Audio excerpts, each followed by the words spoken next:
habituellement, sur la chaîne, on est surtout sur du divertissement. Sauf qu'il y a certains sujets qui, pour le coup, méritent d'être traités, et ce, de manière sérieuse. Et il va falloir que nous parlions, ou en tout cas que nous prenions le temps de parler, de Jenna Ortega. Petite photo à l'appui, voici Jenna Ortega en pleine promotion pour la saison 2 de Mercredi, qui par ailleurs sort demain. D'ailleurs, anecdote nulle, mais tout de même, la série Mercredi sort demain. Demain, on est mercredi. Voilà. Je pense que c'est fait exprès. Si on sortait la série Mercredi un autre jour, bon, il y aurait eu possiblement des petites vannes sur les réseaux sociaux. Et justement, parlons des réseaux sociaux, parce que Jenna Ortega subit depuis quelques jours maintenant, et notamment les photos qui ont été prises euh, sur Paris, donc lors d'un événement mercredi, eh bien, elle subit un harcèlement américain, français, dans plein de pays du monde, sachez-le, parce que les gens la trouvent moche, jugent son physique.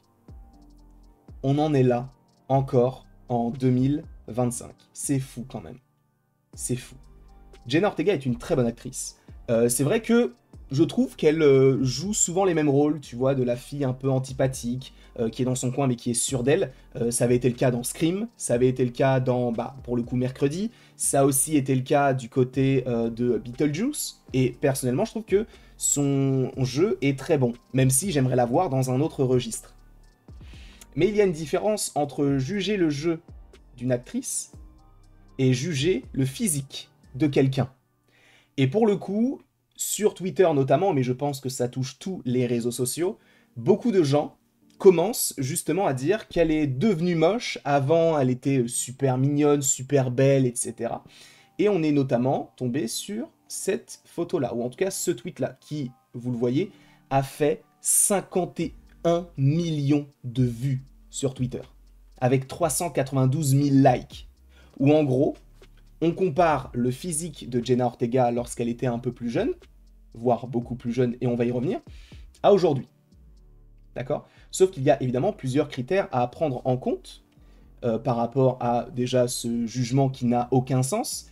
C'est que Jenna Ortega est coiffée d'une certaine manière qui fait ressortir peut-être sa forme de visage qui a changé au fur et à mesure du temps, puisque je vous rappelle que entre quand on était plus jeune et aujourd'hui, physiquement, on change même au niveau de la tête. Hein. La mâchoire peut soit s'arrondir, soit être un petit peu plus carrée. Ça existe, oui. Et peut-être que le maquillage et même le fait que ses sourcils soient, comment dire, teints, ça en est gêné certains. Mais pourquoi est-ce que ça vous gêne? C'est une vraie question que je vous pose. Qu'est-ce que cette femme vous a fait? Sincèrement. Pourquoi? C'est comme tout le harcèlement qu'il y a eu sur Brie Larson. Je rappelle juste certaines choses par rapport à Brie Larson. Lorsqu'elle a été annoncée au casting de Captain Marvel, on lui a dit qu'elle était trop grosse pour jouer Captain Marvel.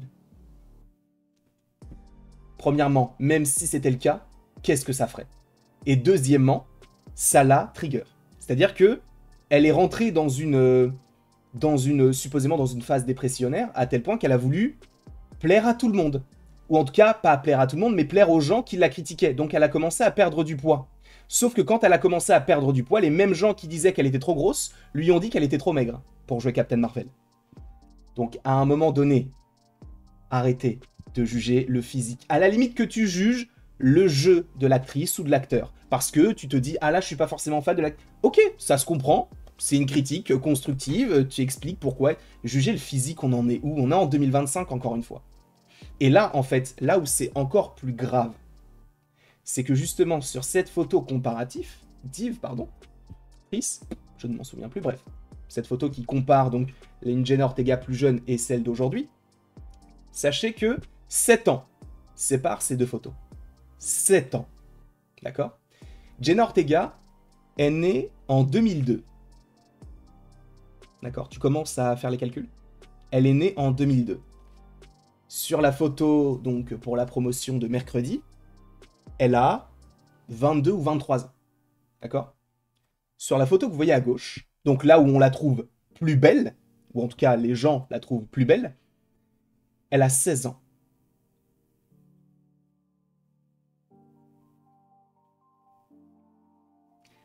C'est une photo qui date de l'avant-première de Venom 1. Je vous rappelle que Venom 1 est sorti en 2018. D'accord? Elle est née en 2002. Donc sur la première photo, elle avait 16 ans. Sur la deuxième, elle en a 22, 23. Je rappelle encore une fois qu'elle a 16 ans sur la première photo, donc ce qui signifie qu'elle est mineure. Aux yeux de la loi française et de la loi américaine. Puisque je vous rappelle qu'en gros, en France, on est majeur à partir de 18 ans, donc ça vous le savez, mais aux États-Unis, je crois que c'est 21 ans. Peut-être que ça a changé, mais je crois que c'est 21 ans. Donc elle est mineure. Et des gens te disent « Ah, elle était plus belle quand elle était mineure qu'aujourd'hui. » Il n'y a pas un problème. Tout va bien. Mais on est où, là? Déjà, de juger le physique de quelqu'un, c'est une chose qui est ridicule et qui n'a pas lieu d'être. On est bien d'accord. Et en vrai, sachez que j'ai demandé à Claruxon Flux si je pouvais commencer ma vidéo en insultant les gens. Je me suis dit, non, ça sert à rien. Parce qu'en vérité, quel intérêt? Ce serait rentrer dans leur jeu. Donc restons, on va dire, quand même un petit peu professionnels par rapport à ça. Donc premièrement, on juge le physique d'une femme. Deuxièmement, on dit qu'elle était plus belle quand elle était mineure. On est où? On est où? Et ça ne choque personne, encore une fois. Vous voyez les stats. 51 millions de vues. 392 000 likes.